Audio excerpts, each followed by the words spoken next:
Yan, guys! Yan!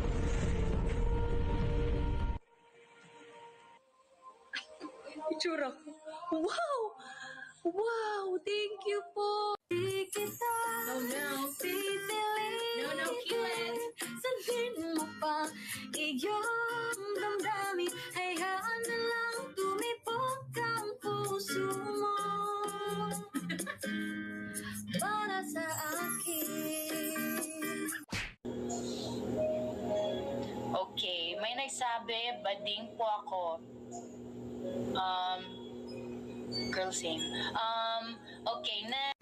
Yung bata pa kasi kami, ito favorite namin to ni Ate Maloy, American yoga kasi what is your favorite yoga pose? This one. Okay, do it. How about you? Mine is this. Wow, the effort. I love it.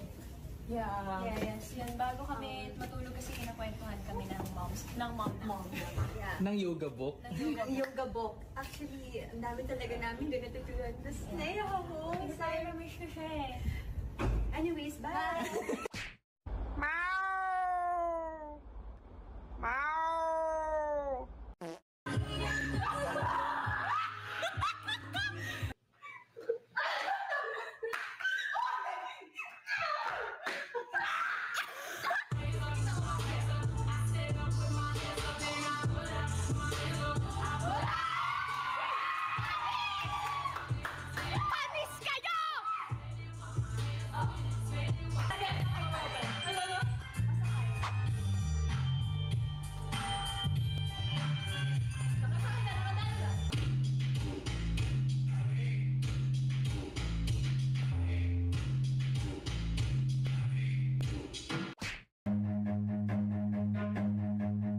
Run.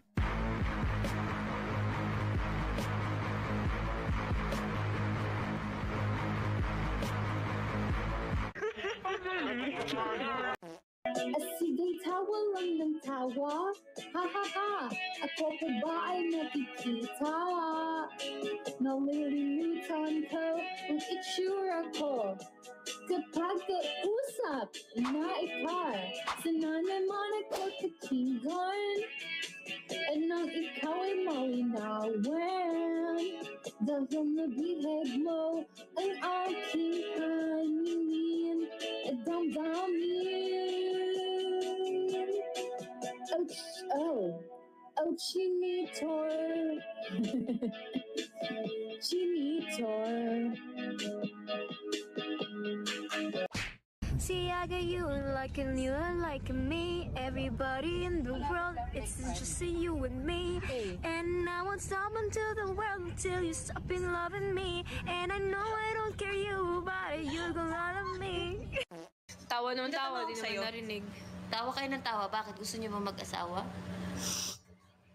O, itik ko mang bibig mo para...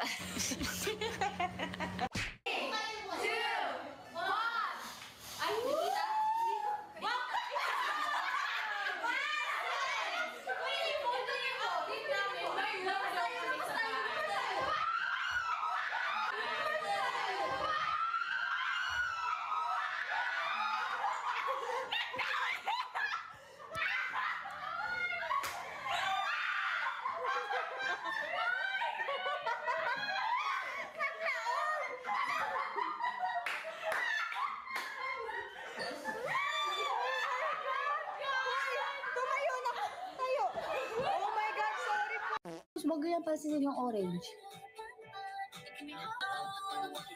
Huwag yung pansinin. Paano hindi mo papansin? Huwag na kasing pansinin. Isipin nyo na, ganyan talaga yung tsura ko in real life. Bakit? Yung orange naman, bilog naman yung mukha niya na. Hindi ba ako mukha normal? Ang lapit kasi, babe. Kaya wala na?